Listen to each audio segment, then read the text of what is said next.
What's up, guys? It's Crash. We're out here at the range today. In light of the information from Gray Zone Warfare, I thought it would be really cool to do some real world ballistics tests, kind of backwoodsy a little bit with what I have to work with here, and then go ahead and talk about the information that just dropped about the ballistic simulations in Gray Zone Warfare. If you guys want to skip all this stuff and get straight to the game stuff, that'll be time tagged down below. You can skip over to that.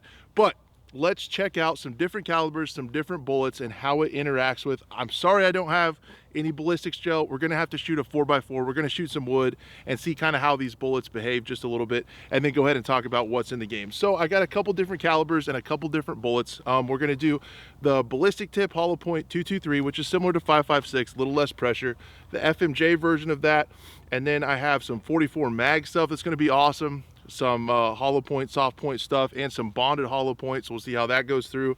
Then some 38 special full metal jacket, some 357 ballistic tip hollow point stuff, and then some 45 ACP soft cast powder coated lead. So those are the bullets we're going to go through, and then I guess we'll go ahead and shoot these, and then we'll see what they look like. I think it'd be pretty fun. So the first one that we're going to look at is the 223, which again is really similar to 5.56. My understanding is the 5.56 stuff just has a little bit more pressure to it, but everything else is pretty much identical. So we'll go ahead and shoot the ballistic tip one first.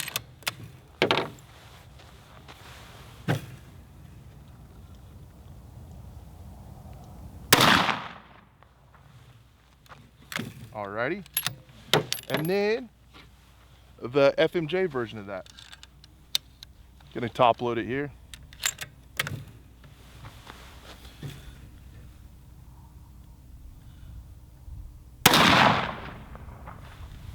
Okay, since that has a spent cartridge in it, the gun should be safe.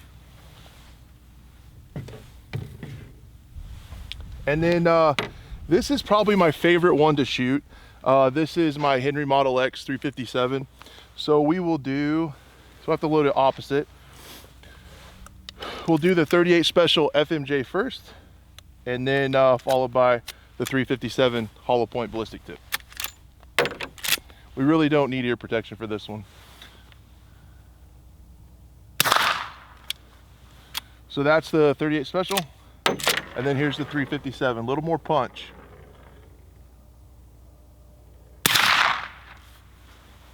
I love suppressors. All right, moving on to one of my favorite handguns. This is Wilson Combat 1911-45. So we're gonna go ahead and give this one a try. And this bullet is just, it's a lead cast bullet. We poured from old wheel weights, powder coated. That's why it's blue when you look at the cutaway.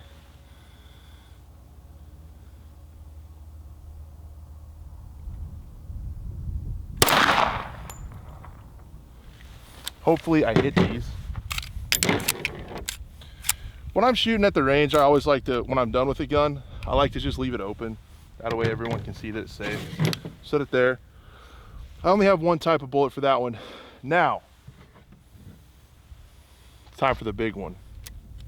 This one I shot a couple earlier. I was testing, it's got a couple empties in it. So we're going to shoot a soft hollow point, soft tip. And then this second one is actually a Swift A-frame bullet. These are awesome. It's hollow point, but it's bonded, so it stays together.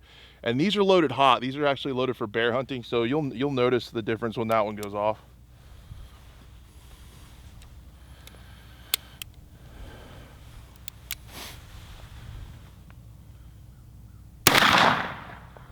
Now this one's got a little more juice.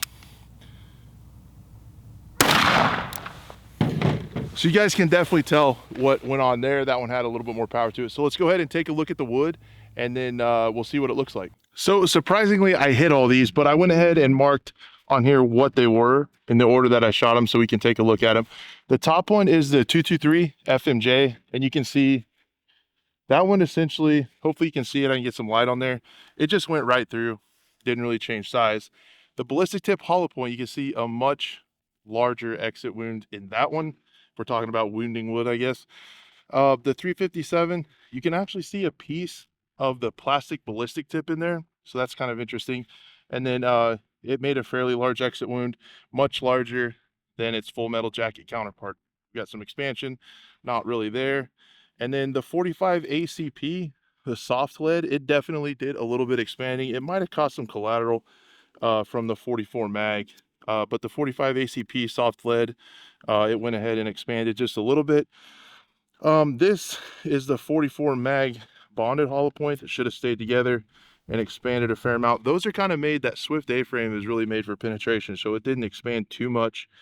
And then the soft hollow point, it expanded quite a bit. Most of all, it actually blew the entire corner of the wood off. It also changed trajectories a little bit, which is important when we're talking about some of the stuff we're talking about today. But the biggest hole by far is definitely the 44 mag soft hollow point. So the other thing that not a lot of games get correctly is recoil. And we know there's been a lot of controversy in different games about recoil, but something that's really interesting that I haven't seen addressed in a game before is how the weight of the firearm actually changes as you expense rounds out through the gun, because as you shoot those, they're no longer in the gun, it becomes lighter. A lighter gun gets a little bit more kick recoil. There's less inertia fighting against the inertia of the bullet leaving the barrel. So let's go ahead and take my 1911. This is a Wilson Combat, so it's really cool. It's got a double stack mag. So it's actually got a couple extra. Instead of 8+1, this is 10+1 over kind of your standard frame 1911. So that's pretty cool. So we'll weigh it before and see what we weigh. We are at 2 pounds and close to 8 ounces. So let's go ahead and empty the mag. Now there's a couple different ways that I could empty the mag, but I think I'll just do it this way.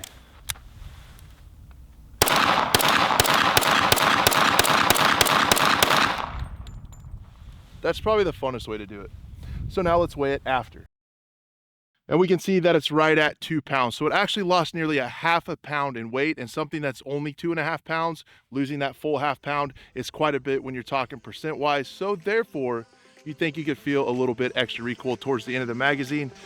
And wouldn't it be cool if there was a game that actually got this stuff right?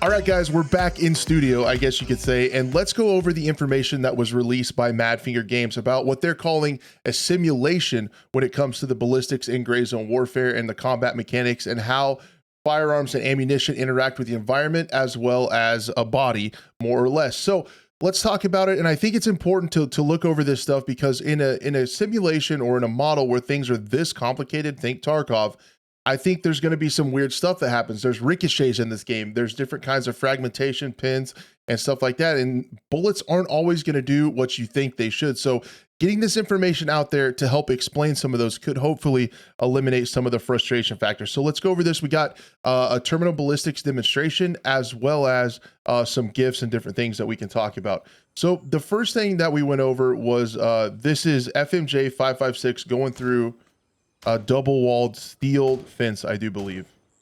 So it's really cool. This mechanic is awesome. So you guys can see that since it's going through metal, it doesn't have a tungsten core that you're going to see some of. It struggled to go through. Only one bullet made it through, and it ricocheted pretty bad.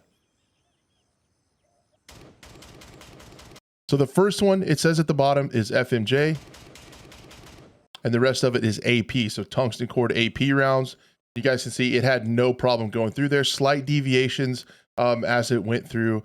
All is that to say, this is a really cool demonstration and a really cool model to see how this works. Pardon me for looking over at my other screen, but I have some notes over there that I want to get you guys. So there are different kinds of ammo. There's soft points that are engineered to expand upon impact. FMJs that we see here that excel in penetrating. AP that penetrates even more. And then hollow points that expand upon entry. So the simulation that they're using, they go on to say it includes a variety of detailed aspects. Firstly, it accounts for jacket damage and detachment. So they're talking about the copper shell of the bullet coming off of the lead portion. Secondly, it simulates core deformation known as mushrooming. We showed that outside with the bonded mushroom 44 mag round. And then thirdly, it considers the bullet's rotation and incorporates ricochet and projectile destabilization physics. And it includes a physical simulation with the human body, calculating both temporary and permanent cavities in soft tissues and their impact. So that's what this next thing is showing. They actually modeled ballistics gel in the game. And Madfinger Games, let me tell you something or ask for something. Let me put in a formal request to you guys. Make this a shooting range in the base. It would be so cool in the faction base when you're walking around with other PMCs if you could go to a shooting range and test some of these things out in game for everyone to play. There's going to be way more people that see this video that are going to play the game, and some of the weird things that are going to happen. It'd be so awesome to visualize, because check this out, guys. This is really, really cool. You can see this is 9mm, so you can see how it interacts. 9mm through wood. And you can see the far one is not with wood. The second one, so what it's simulating is when the 9mm bullet hit the wood, it expanded, so it made a bigger cavity, but didn't penetrate as far because there's more surface area. This stuff is really cool. It's like ballistics gel in the game. Really, really neat. You see FMJ. And then FMJ through wood. Again, very similar thing. The FMJ did not expand very much, but it penetrated farther after it went through the wood. It started out expanded because it mushroomed when it hit the wood. And then this is what you have. Really neat. M995.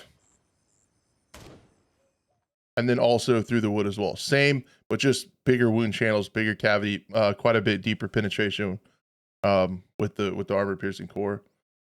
So then you guys can see all that stuff all the way across there. Really, really neat. I think it'd be super cool to have a shooting range like this in the game within the operating base where your PMC faction is located. And then there is the hollow point ballistic tip. Massive, massive expansion. And then the double aught buckshot from the 12 gauge. That's pretty far for a shotgun, and it held together pretty good. How many pellets? 1, 2, 3, 4, 5, 6, 7, 8, 9. So they must be shooting 3-inch buckshot to have 9 pellets in it. And yeah, pretty cool. You guys can see how far that penetrates. Similar to 9mm, but there's 9 of them instead of 1. The bullet simulation actually interacts correctly with water, which is really cool. So we have a higher angle of attack. It goes down into the water and doesn't come out. Now, as the soldier crouches, gets a lower angle, coming at a lower angle of attack, we can see that it's actually ricocheting off the water. Now, I don't know if this is going to lead to more friendly fire. That's going to be kind of confusing, could be hilarious, or even some crazy trick shots. But with this mechanic in the game, there's going to be some wild things happen. It's going to be pretty hilarious. I really like how it's color coded too, but just to have this to show people how it interacts is super cool, and it could shed some light on an otherwise really, really complicated behind the scenes bit of code within the simulation. I don't know why that's such a hard word for me. The other thing that's really cool is, going right along the lines with ricochets. It's really blurry because this is a GIF. So these are GIFs that they put out on Steam. So this is one of those. That's why it's really blurry. So we're doing the best we can. It's showing shooting steel with it looks like 9mm, definitely a Glock. So you can see off the steel, it kind of slides off based of friction and doesn't have as harsh of rebound. As far as the wood is a little bit rougher, it rebounds a little bit more. So you can see a top view of that. Really pretty cool. So ricochets are different based on materials. And then in the next one, this is what we demonstrated out at the range with my 1911. So they're talking about recoil in this instance, and basically, kind of converting what we did outside to what's in game. They're basically saying that from your first round to your last round can be as much as a 10% change in recoil. So hopefully it's still manageable. The one on the left looks like an actual firearm. The one on the right looks like in game. Again, seeing some shooting range type stuff modeled in the game. Let's go ahead and put that in early access if we could. Thanks, guys. Appreciate you. And then we go on even farther. What happens when you're not shooting water, when you're not shooting wood and metal or fences or anything, when you're actually into combat, interacting with armor? This is really cool. Now, I don't know if this is in game. I haven't seen it in any of the trailers or anything, but this body scan on the top right, it looks really, really cool. You can see sometimes there's going to be ricochets off of armor, definitely ricochets off the helmet. That does happen sometimes. And then these are penetrating rounds going through the armor and again through there. And you can see in the body scan at the top right. Again, I'm not sure if this is going to be in the in-game UI. It looks really cool. And so I wish it was not a GIF too, where we could see it a little bit better. But you can see where the bullets hit. And actually, guys, what organ is affected by that? So even more granular.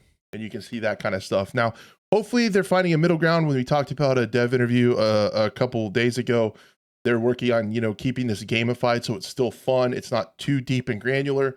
That is a little bit of a concern of mine, that things get a little bit too complicated and kind of get in the way of the game. But having this information out to where you can see everything that's going on could really help you understand kind of what's going on when it comes to combat. I'd definitely like to take a look at this one again to kind of see what's going on with these guns. It looks like they're bouncing through. All of these are bouncing off, so they're simulating that. And then these look like they're penetrating the armor. It's kind of interesting how the other player, how the enemy, when they get hit, I didn't really notice this the first time. It actually makes them move their body when they get hit. I don't know if there's going to be any flinch or anything like that. And then having this body scan is actually pretty cool. You can see we hit a lung and kind of looks like there's some collateral damage around maybe the surrounding organs and muscle tissue. But that body scan is actually really neat. And then we can take our first kind of look at some of the weapon customization. Pretty standard bare bones Colt M4A1 minus the Voodoo scope on top, the LPVO. But other than that, these are kind of looks to be the base stats. I'm guessing the scope doesn't change the stats too much. And then if you add on parts, looks like a kind of a QD type suppressor, a new rail, RK grip on the front, MOE stock on the back, something like that. When all that stuff is added, you guys can see accuracy is increased, recoil control 13%. No change really to arm stamina, so that's the first kind of indicator that we do have arm stamina in the game. And manipulation, not sure what that means. That could maybe mean kind of like ergo. And then reload time is 3% faster with all this stuff going on. Everything else pretty much similar. And then in this GIF, it's kind of taking those two guns that we saw and showing you what the recoil looks like. Again, really low frame rate because it is a GIF, so it's really hard to tell. This is the first kind of bare bones M4, what the recoil looks like on that. And then now switching to the other one, you can tell the difference though. Much more manageable recoil, and then that's where it's going to lead to, you know, the weapon customization and stuff like that. So here again is the stock one. You can see it jump quite a bit when he shoots, kind of completely coming off target. And then with the one that's kind of tricked out, much better, much more manageable recoil, and still some bouncing around. Doesn't look like an absolute laser beam, but there you have it. So guys, I think that's pretty much all the information that we got today. While we went through it fairly quickly, we looked at all the stuff that is going to be happening. It sounds like this is one of the more complex bullet simulations that I've ever seen in a video game. They're talking about the shape of the bullet, the trajectory, whether it's tumbling, you know, kind of the makeup of it, if the copper separates from the lead and all of that stuff. So it sounds really crazy. Hopefully it plays really well. That's the main thing. But those extra little things that can happen do definitely add to the immersion. And when we're talking about something that's this complex, when they're going for realism, it's pretty cool to see. I hope it plays well. I hope there's not too many bugs when it comes out. It sounds like the code would probably be incredibly complicated when it comes to this stuff. Again, I'm not a programmer, I don't know, but if there's any other questions you have about the game, or if there's any stuff that you would like to see, please let me know down in the comments. If you did make it to the end of the video, I cannot thank you enough. Thank you guys so much for checking out the videos. Thank you for all the support on the Gray Zone Warfare videos. I hope they help you gain some information about the game as we move forward, get close to early access. And again, they talked about raw gameplay being right around the corner. That's what we really need to see. That's what we're most excited to see. And you can bet it'll be on this channel as soon as I'm able to post it. Thank you guys so much for watching, and I really hope to see you next time.